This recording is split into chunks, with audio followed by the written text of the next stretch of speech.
Hello, everyone. I am at my family's home in New York. I'm not in Virginia right now. And I'm going to be looking into the divine union energies for the week. Um, the Mercury retrograde just ended, but we are in the post shadow period until I think March 13th.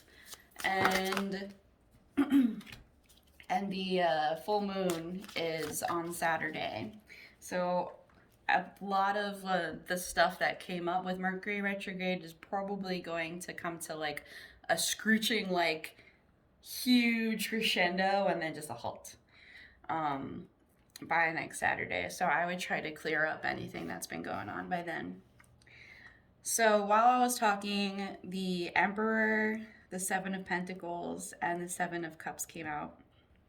That's two sevens, and sevens are about divine timing, divine intervention, divine purpose. But it looks like someone who is really claiming their power is working towards, um, like, it looks like they have a lot on their plate and that they're trying to really discern what to keep and what to throw away. So, like, a lot of things are a little bit du- I don't know how to say this word, like duplicitous right now. Like not everything is like what it seems. Like a lot of the people in a lot of situations are like covering up their true intentions, and they're just like trying to put on a good face and not really be authentic, which isn't very nice or fun. I don't really like that. It's like my least favorite thing. But do you guys see this cat? Oh, that's so funny. But they're trying to plant seeds to really see like what the best option is here and what is the true option, and like they're trying to like put in their sovereignty over what is trying to sway their path, which is pretty good. So let's look at your divine masculine energy, your divine feminine energy.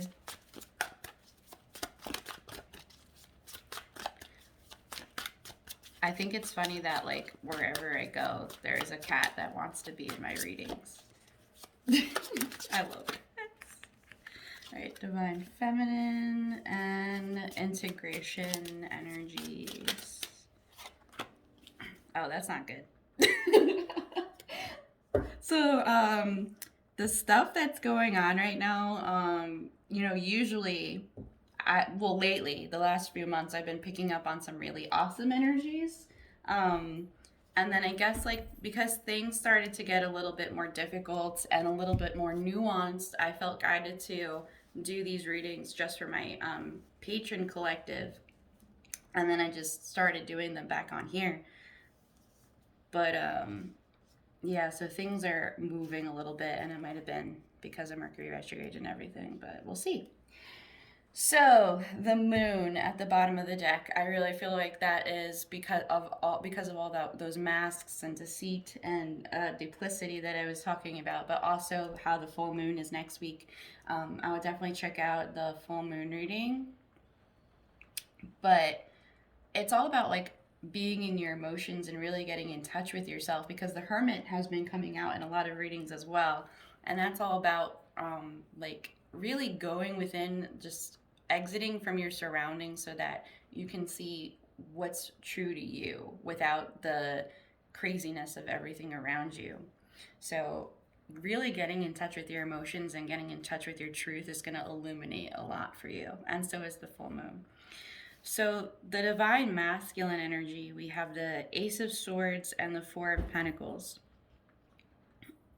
The masculine energy has been kind of keeping things to themselves a little bit, with the Four of Pentacles, right? That's about hoarding and keeping things close to your chest and not wanting to share. But the Ace of Swords is about clarity and truth and communication and bringing in a new beginning. So I really think that, how there's all these messages about going within and gaining clarity. I think that like this Four of Pentacles energy was them really going within to find what they needed to find because they felt too overwhelmed by things that were going on around them, right? And this is when I like, your divine masculine energy, but it can also be applied to people that hold a lot of divine masculine energy around you. So I'm really feeling with, this yellow and this purple that they really found the time to step into the Emperor energy that we saw just before, and to really go within to find their divine truth, to really find that self-empowerment with the yellow, to come forward with this clarity and this communication that they found for themselves. With the divine feminine energy, we have the King of Cups and the Nine of Pentacles. And is that the same cards we had last week? I have to check after I record this. It might be the same cards we had this last week, which is interesting. I know we had the King of Cups. But this is about, cultivating your own self-sufficiency, your own self-love, your own self-care, like building your own garden for yourself, where it's nice to have other people, but you don't need them. Like, you're not relying on other people, and you can, like, you're your own self-made person.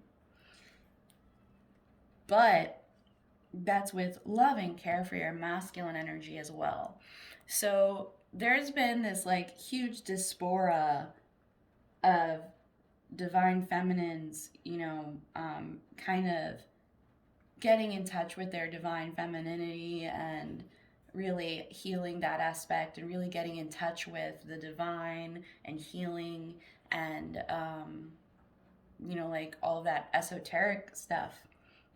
But in doing so, most of them were forced into these situations because they felt wronged by their masculine energy or by the wounded masculine in society.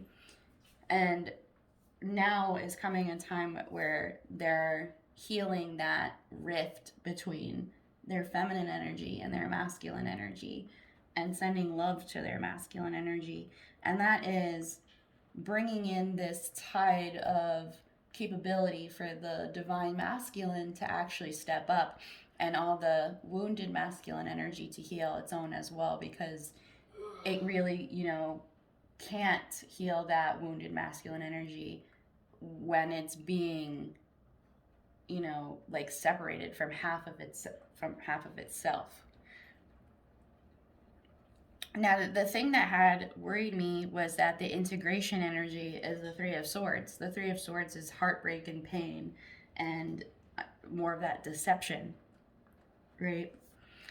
So when I had done the monthly reading for my patron collective, there had been a lot of conflict and pause between the conflict for most of February. And then once the end of February had hit and the beginning of March for some, it was like able to take a pause from that hurt and that pain to heal and to like have this time to yourself, and then be able to come in with this new beginning. So I just like want to check a little bit more on that, because I don't like leaving things on the Three of Swords. The Three of Swords is like not a happy card. But the Ace of Swords, the King of Cups, and the Nine of Pentacles are. So we just want to clarify the Three of Swords.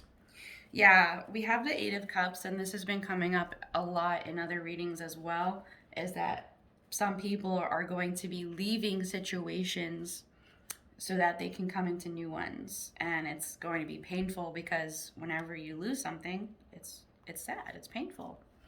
So we have the King of Wands, the Queen of Pentacles, the High Priestess, the Page of Pentacles, the Five of Wands, the Seven of Pentacles, and the Emperor again. We also have the Seven of Pentacles again. So this Three of Swords and the Eight of Cups is about someone really finding their passion and their self-empowerment and their manifestation powers for someone who is their equal but also complementary, right? Because we have like people that stay in situations or with other like friends or family or partners that are more comfortable because they don't want to come out of that comfort, like, but you can't grow within comfort. Like there has to be some type of thing that pushes you to do the next step. And this is what they're realizing in that time of hermit mode, in that time of Four of Pentacles, is that they don't that they keep choosing comfortability when they need to choose that next step, and that's why they haven't been able to move forward. And they know that this person is extremely intuitive, but that they are also extremely intuitive as well. And that's why like they've been hiding their like feelings and wonderings and intentions up their sleeves with the Four of Pentacles. The High Priestess is awesome, yeah, but they also sometimes keep a lot of secrets. So they've been holding this little pentacle in their hand with the Page of Pentacles, wondering, where should I bring this to? Because it's not fully formed. It's not something that's the King of Pentacles like that came out before, right? It's, I'm trying to step onto this new path, this new journey, and start a new cycle. But is it enough? And they've been trying to fight for this. They've been trying to fight to lay the foundation, but something has been in their way, and it's been those people with duplicitous notions and intentions and deceit that they are walking away from, and that you might be walking away from, so that they can become that emperor, so that they can stand in their power, so that they can really have their own sovereignty and bring this new beginning. So there is some pain, but there's always growing pains. That's actually the reading that happened for the new moon that just passed, is that like there's always growing pains when you grow. So there are things that we're walking away from. There is some inner reflection. There's some inner healing. There's some things that aren't like compatible with who we want to be anymore, that we're walking away from, so that we can come into our sovereignty. So I hope you guys have a beautiful week, and we'll see what happens.